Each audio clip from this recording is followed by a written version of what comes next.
दोस्तों नमस्कार, आपका स्वागत है हमारे YouTube channel digital byte pro tech में। दोस्तों आज की वीडियो में आप जानेंगे कंप्यूटर का इंट्रोडक्शन। दोस्तों इंट्रोडक्शन का मतलब होता है परिचय। दोस्तों किसी भी चीज़ को जानने से पहले या किसी भी चीज़ को सीखने से पहले उसका परिचय जानना आवश्यक होता है। दोस्तों इस वीडियो में मैं आपको कंप्यूटर का परिचय बताने जा रहा हूँ। तो चलिए दोस्तों शुरू करते हैं आज की वीडियो। हाँ तो दोस्तों जब आप कहीं भी कंप्यूटर कोर्स करने जाते हो या फिर घर पर कंप्यूटर सीखना चाहते हो तो आप सबसे पहले ये चार चीज़ आपको देखने को मिलती है। ठीक है, ये जो चार चीज़ हैं ये आपको देखने को मिलती है। एक तो ये, एक ये, एक ये और एक ये। ठीक है, आपको कंप्यूटर की ये चार चीज़ देखने को मिलती है। अब आप सोचते होंगे कि इनमें से कंप्यूटर कौन सा है, या फिर मैंने देखा है कि बहुत सारे लोग इसी को कंप्यूटर मान लेते हैं। ये जो टीवी जैसा है इसी को क्या मान लेते हैं, कंप्यूटर, कि ये कंप्यूटर है। लेकिन दोस्तों ऐसा नहीं है कि कंप्यूटर ये नहीं है। इनमें से दोस्तों अगर सही कहें तो इनमें से कंप्यूटर कोई सा भी नहीं है। अगर आप कहो कि ये कंप्यूटर है तो ये कंप्यूटर नहीं है। अगर आप कहो कि ये कंप्यूटर है तो ये भी नहीं है। अगर आप कहो कि ये कंप्यूटर है तो ये भी नहीं है। अगर आप कहो कि ये कंप्यूटर है तो ये भी नहीं है। तो इनमें से कोई सा भी कंप्यूटर नहीं है। दोस्तों आपको बता दूं कि ये चारों चीज़ मिलकर ही एक कंप्यूटर बनाती हैं। इनमें से अकेला कोई सा भी कंप्यूटर नहीं है। अकेला कोई सा भी कंप्यूटर का कार्य नहीं कर सकता। अगर ये नहीं होगा, देखिए दोस्तों, अगर ये नहीं होगा तो आप जो कंप्यूटर आपने वर्क किया है वो आपको दिखाई नहीं देगा। ठीक है, अगर ये नहीं होगा तो आप कंप्यूटर में कैसे टाइप करोगे। अगर आप ये नहीं होगा तो इसके बिना तो आप कंप्यूटर में कुछ काम कर ही नहीं सकते, क्योंकि यही एक ऐसा सेंट्रल पॉइंट है जिससे ये तीनों चीज़ जुड़ी होती हैं। लेकिन अकेला ये भी कुछ नहीं कर सकता। ठीक है, तो इससे भी आप कुछ नहीं कर सकते।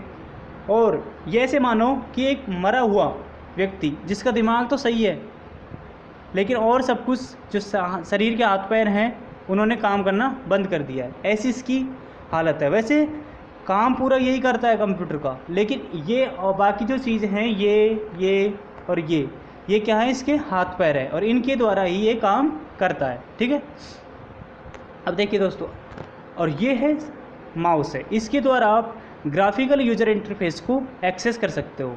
अब देखिए ग्राफिकल यूज़र इंटरफेस क्या होता है, जैसे विंडो है, एंड्रॉयड है।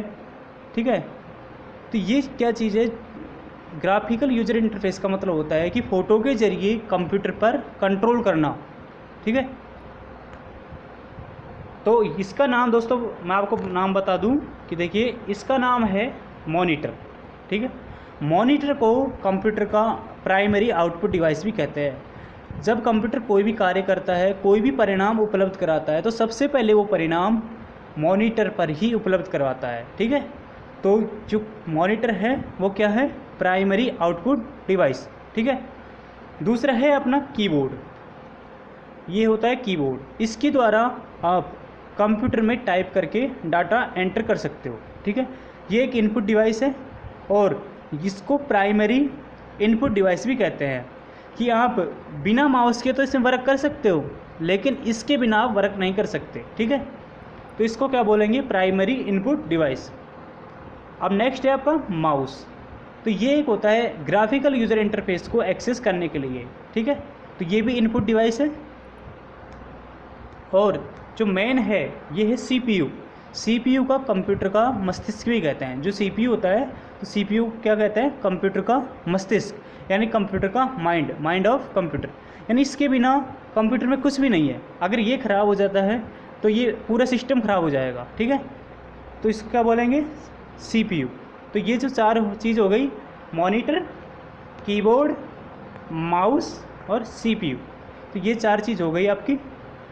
अब देखिए दोस्तों मैं आपको कंप्यूटर की परिभाषा बताता हूँ। देखिए तो यहाँ पर मैं आपको कंप्यूटर की परिभाषा, देखिए दोस्तों कंप्यूटर की परिभाषा है कि कंप्यूटर एक इलेक्ट्रॉनिक डिवाइस है। आप जानते हैं कि जो लाइट से चलता है वो क्या है, इलेक्ट्रॉनिक डिवाइस है। तो कंप्यूटर भी लाइट चलता है, इसलिए क्या है, इलेक्ट्रॉनिक डिवाइस है। जो यूज़र द्वारा, यूज़र कौन होता है, जो कंप्यूटर पर कार्य करता है उसको क्या कहते हैं, यूज़र कहते हैं। जो यूज़र द्वारा दिए गए इनपुट कमांड को या इनपुट डाटा को, यहाँ पर आप दोस्तों लिख सकते हो इनपुट डाटा को भी लिख सकते हो, इनपुट कमांड को भी लिख सकते हो। तो जो यूज़र द्वारा दी गई इनपुट कमांड को सॉफ्टवेयर, और सॉफ्टवेयर का ही दूसरा नाम होता है प्रोग्राम, सॉफ्टवेयर या प्रोग्राम के नियंत्रण में रहकर प्रोसेस करता है, ठीक है। और परिणाम सूचना के रूप में, इनपुट किसके रूप में होगा, डाटा के रूप में, ठीक है, और आउटपुट किसके रूप में होगा, परिणाम किसके रूप में होगा, सूचना के रूप में, ठीक है। तो आउटपुट उपकरण को उपलब्ध करवाता है। आउटपुट उपकरण हो गए, मान लीजिए देखिए, जैसे मॉनिटर हो गया, प्रिंटर हो गया, स्पीकर हो गया, इनको क्या कहते हैं, आउटपुट डिवाइस, यानी आउट यानी बाहर, जिनके द्वारा कंप्यूटर कोई भी सूचना को बाहर निकालता है, उनको क्या कहते हैं, आउटपुट डिवाइस। और इनपुट डिवाइस, जिनके द्वारा इन यानी अंदर, यानी जिनके द्वारा डाटा कंप्यूटर के अंदर डाला जाता है, उनको क्या कहते हैं, इनपुट डिवाइस, ठीक है। तो ये कंप्यूटर की परिभाषा हो गई है। आप इसका स्क्रीनशॉट ले सकते हो, ठीक है, आप इसका स्क्रीनशॉट लीजिए। अब मैं आपको आगे बताता हूँ। देखिए दोस्तों, आगे है कंप्यूटर से संबंधित वर्ड। देखिए पहला वर्ड है यूज़र। यूज़र क्या होता है, यूज़र कोई भी व्यक्ति जो कंप्यूटर को यूज़ करता है, यानी जो कंप्यूटर पर काम करता है, जैसे मैं हो गया या फिर आप हो गए, कोई भी व्यक्ति जो कंप्यूटर चला रहा है वो क्या है, यूज़र, ठीक है। अब आपसे कोई क्वेश्चन पूछे कि कंप्यूटर का पिता कौन है, तो कंप्यूटर का पिता है चार्ल्स बेबेज, ठीक है, यानी जो कंप्यूटर का पिता है किसको कहते हैं, चार्ल्स बेबेज को।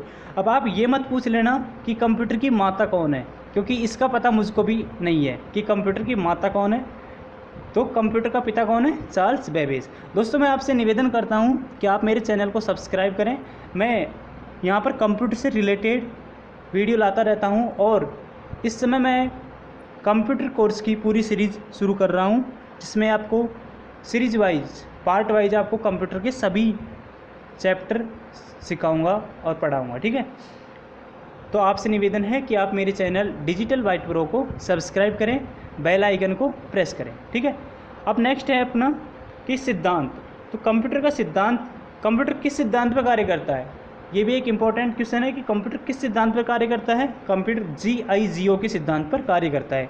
GIGO का मतलब होता है गार्बेज इन गार्बेज आउट, यानी गार्बेज इन गार्बेज आउट का मतलब होता है कि यदि आपके द्वारा एंटर किया गया डाटा और सॉफ्टवेयर यानी प्रोग्राम 100% सही है, तो जो इसका परिणाम आएगा, आउटपुट रिजल्ट आएगा, वो भी 100% सही होगा, ठीक है। तो GIGO का मतलब होता है कि यदि आपके द्वारा एंटर किया गया डाटा और जो सॉफ्टवेयर या प्रोग्राम, अब सॉफ्टवेयर या प्रोग्राम क्या होते हैं, देखिए दोस्तों, वैसे तो मैं आगे जब सॉफ्टवेयर के बारे में बताऊंगा तब इसके बारे में पूरी जानकारी दूंगा, लेकिन मैं फिर भी आपको यहाँ बताता हूँ कि सॉफ्टवेयर या प्रोग्राम दोनों एक ही हैं। और सॉफ्टवेयर या प्रोग्राम क्या होते हैं कि सॉफ्टवेयर निर्देशों का समूह होता है जो कंप्यूटर को ये बताता है कि कैसे स्टेप वाइज स्टेप कार्य करना है, कैसे डाटा को प्रोसेस करना है, ठीक है। अब नेक्स्ट है अपना कि कंप्यूटर, विश्व का पहला कंप्यूटर कौन सा था, तो विश्व का पहला कंप्यूटर कौन सा था, अबेकस, ठीक है। तो विश्व का पहला कंप्यूटर कौन सा था, अबेकस था, ठीक है। अब आपको बता दूं कि एक सामान्य कंप्यूटर, वैसे तो आजकल अधिकतर डिवाइस कंप्यूटर से अटैच हो सकते हैं, जुड़ सकते हैं, लेकिन सामान्यतः 4 डिवाइस एक सामान्य कंप्यूटर को बनाते हैं, जिनमें से कौन कौन से हो गए, मॉनिटर हो गया, CPU हो गया, कीबोर्ड हो गया और माउस हो गया, ठीक है। मैंने आपको पहले बताया था कि प्राइमरी इनपुट उपकरण या डिवाइस, उपकरण को डिवाइस भी कहते हैं, तो प्राइमरी इनपुट उपकरण कौन सा होता है, कीबोर्ड होता है, ठीक है। और प्राइमरी आउटपुट डिवाइस कौन सा होता है, मॉनिटर होता है, ठीक है। अब देखिए आगे देखिए, नेक्स्ट है अपना, आज की जो टॉपिक से रिलेटेड जितने भी फुल फॉर्म है वो मैं आपको बता रहा हूँ। दोस्तों CPU की फुल फॉर्म होती है सेंट्रल प्रोसेसिंग यूनिट, यदि अगर हिंदी में कहें तो केंद्रीय संसाधन इकाई, ठीक है। CPU जो कि कंप्यूटर का मस्तिष्क है, और इसके बिना कंप्यूटर बिल्कुल मरा जैसा है, ठीक है, मर गया हो जैसे, ठीक है। CPU को 2 भागों में बांटा गया है, एक CU होता है इसका एक भाग, दूसरा भाग होता है ALU, ठीक है। CPU और ALU। तो आप CPU है, इसके दो भाग हो गए, पहला हो गया कौन सा CPU और दूसरा हो गया ALU, ठीक है। अब देखिए दोस्तों, यहाँ पे स्पेलिंग थोड़ी मिस्टेक है। CPU का पूरा नाम होता है कंट्रोल यूनिट और ALU का पूरा नाम होता है अर्थमेटिक लॉजिक यूनिट, ठीक है। S की जगह आप R लिख लेना, तो ALU का पूरा नाम होता है अर्थमेटिक लॉजिक यूनिट, ठीक है। और CPU है जो कंप्यूटर का माइंड कहलाता है। तो आज की वीडियो में दोस्तों इतना ही। नेक्स्ट वीडियो में आपको मैं शीघ्र लाऊंगा कल। दोस्तों आपसे फिर निवेदन है कि आप मेरे चैनल को सब्सक्राइब करें, बेल आइकन को प्रेस करें। आपसे निवेदन है कि आप वीडियो को अपने दोस्तों, अपने ग्रुपों में शेयर ज़रूर करें। वीडियो देखने के लिए धन्यवाद।